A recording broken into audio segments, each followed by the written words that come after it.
Welcome to Asia Briefing Podcast Series. My name is Israel America Jones, the Marketing Manager for the North China region. Today with me is Chet Scheltema, the Business Development Manager for Dezan Shira Associates in Beijing office. Dezan Shira Associates is a specialist foreign direct investment practice, providing business advisory, accounting, payroll, and tax services to companies investing in Asia.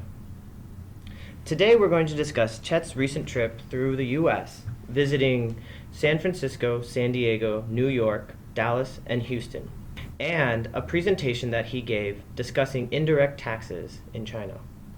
Chet, can you introduce some of the cities and companies that you visited in the U.S. and maybe some of the main topics that were discussed during your meetings? Hi, Israel. Our goal was to visit some of our partners in the U.S., including members of the Leading Edge Alliance. It's an alliance of accounting firms globally, and a number of those firms are located in the U.S. We wanted to touch base with them, thank them for working with us and investors in China, and find out what was on their mind. Another group of people that we met with were individual companies and their leaders, each of which had different problems or different issues that they had on their mind related to their China investments. Some were just starting up their investments in China and wanted to talk about how to proceed. Some had encountered unique problems and wanted to talk through those with us. During those meetings, I'm sure that there are many questions that came up, but before we get to those questions, I'm interested in hearing more about your presentation at the Bloomberg BNA in San Francisco that was discussing China legal, tax, and accounting updates. This happened on March 19th, 2013, and Chet presented on indirect taxes in China. The Bloomberg BNA CITE conferences are a prestigious forum for investors in East Asia and other areas to hear the latest information on financial matters, legal matters, accounting and tax matters.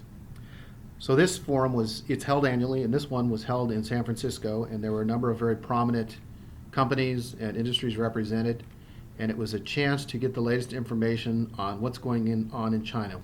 One of the latest developments in China relates to value-added tax reform. China is undergoing a complete overhaul in its tax regime, and it's moving from a dual system of business tax and value-added tax to a singular system of value-added tax.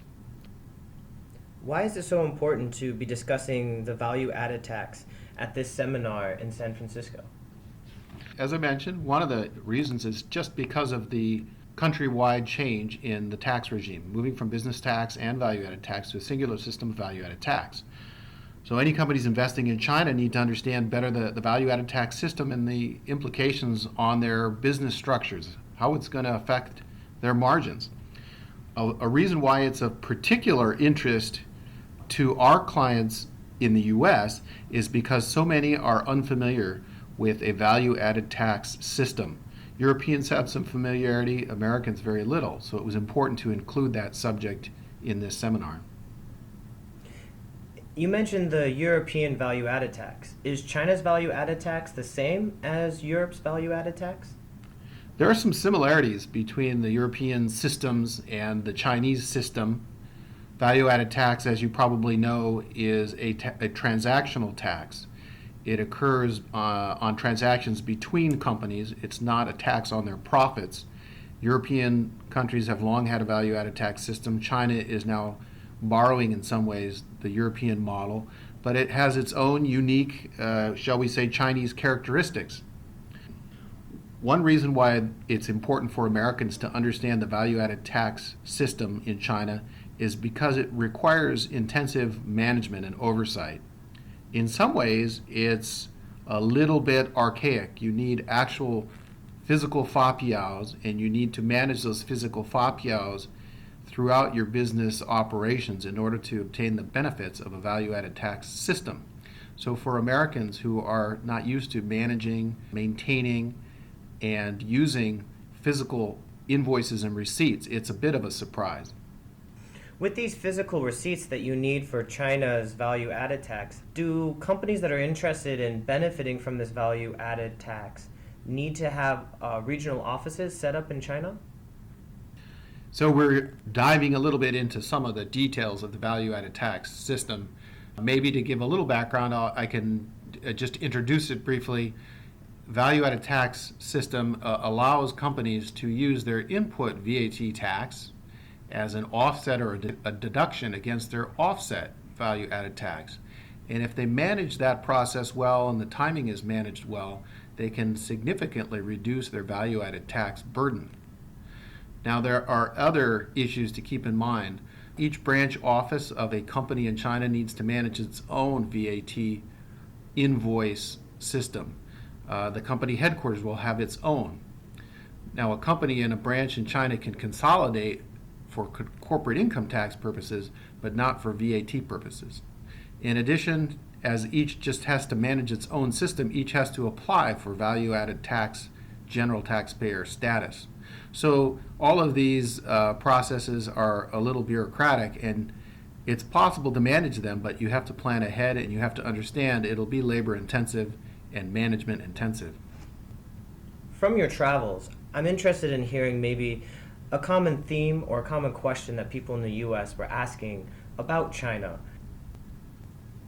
We talked to quite a few different companies in different industries.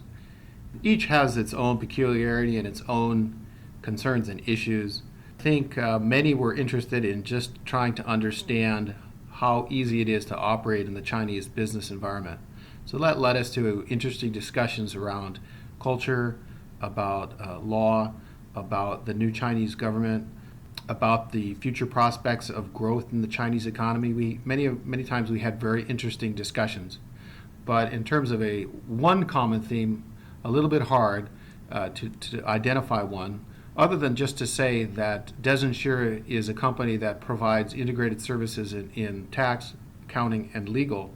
So many of our clients were very eager to jump in and have some free technical advice about how to manage issues in China around these subjects. It was really quite a treat to see such a broad variety of companies, including in industries like the California wine industry, in the musical instruments industry, private equity firms eager to jump into China and East Asia, all the way to large technical companies and technology companies. So we met some really high quality individuals from some very big named companies. It was a good time to network, to meet so many interesting people, and to have a great time chatting about China and doing business in China. Thank you for those closing remarks.